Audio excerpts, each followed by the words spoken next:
Hello, in this video we're going to learn about dividing a polynomial by a monomial. Before we get to that, we're going to do a little old school fraction addition. Here we have 4 over 2 plus 6 over 2, and we know that if we have a common denominator we can just add the tops. So 4 plus 6 over 2, which means 10 over 2, which means 5. These arrows are something I use in place of like an equals sign when I'm simplifying fractions. So 10 divided by 2 is 5. So when we go down to this blue one here, they have the same denominator, which is 3, so we can just add the tops, x plus 2 over 3. And then we can't really do anything with x plus 2 because we don't know what x is yet. So when we get down to something that looks complicated like this, all we need to be aware of is that we can reverse the process that we used up top. So rather than finding a common denominator and adding the tops, well, we have this denominator and it must have been common for the tops to be added together, and so we can do the reverse and split it up.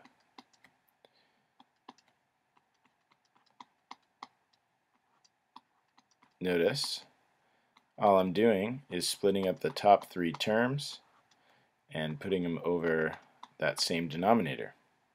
So I've just done what I've done in the green and the blue, but I've done it in the reverse order. So I just put 10x squared y over 2xy plus 4xy squared over 2xy plus 6xy over 2xy. Now once you get to here, you can actually do the division. So for 10 divided by 2, that's just 5. X squared over x is x up top, and then y and y can go away. So the first fraction we're left with is 5x over 1, so it's just 5x. In the second fraction, the 4 divided by 2 gives us a 2. The x's can cancel out, and then y squared divided by y is just y. So the second fraction leaves us with plus 2y. And the third fraction, the 6 divided by 2 leaves us with 3. The x's cancel out and the y's cancel out. And so we're left with plus 3. And that's it. So let's do some more examples.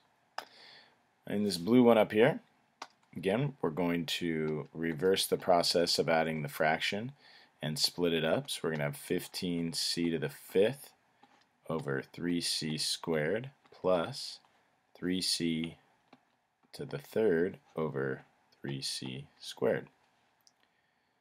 Now we can reduce or divide. So 15 divided by 3 would be 5. And then c to the 5th divided by c squared would be c to the 3rd. Not to be confused with just 3, it's c to the 3rd. So maybe I should just do it like that. So now we have 5c to the 3rd as our left fraction. And then on the right we have the 3's canceling out, and then c cubed divided by c squared is just c. So we have plus 1c. Alright, so now for the form, since it'll be a little bit complicated to type this out into a form with all the exponents and the big fraction, just write down this problem in your notebook and simplify it or divide it in your notebook, and then put the answer into the form answer for number 1. So this will be form question number 1. Okay, so let's go on to another example here. 16r plus 8s squared over negative 8. Again, it's done the same way. We're going to show that 16r is divided by negative 8, and we're going to say plus or positive 8s squared is also divided by negative 8. Then we can do our reduction here.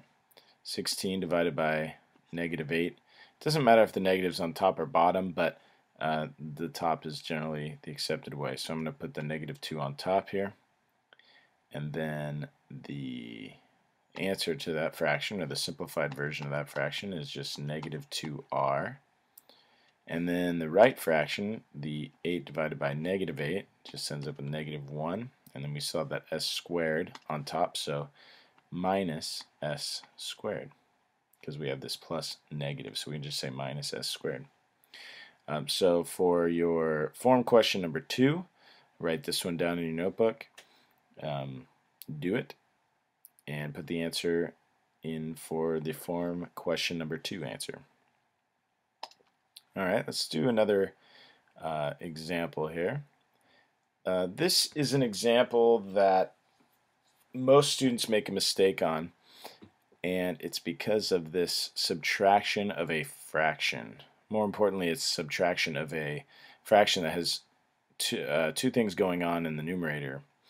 So I've just cloned the equation, or the expression, sorry, down here, and I'm going to put parentheses right here.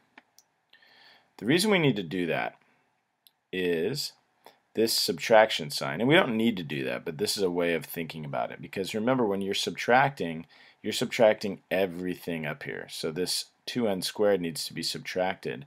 Since this 4n is being subtracted, we need to do the opposite of that and add it. And the easiest way to get students to remember that is to have them put parentheses here. And then we can do our add the opposite technique.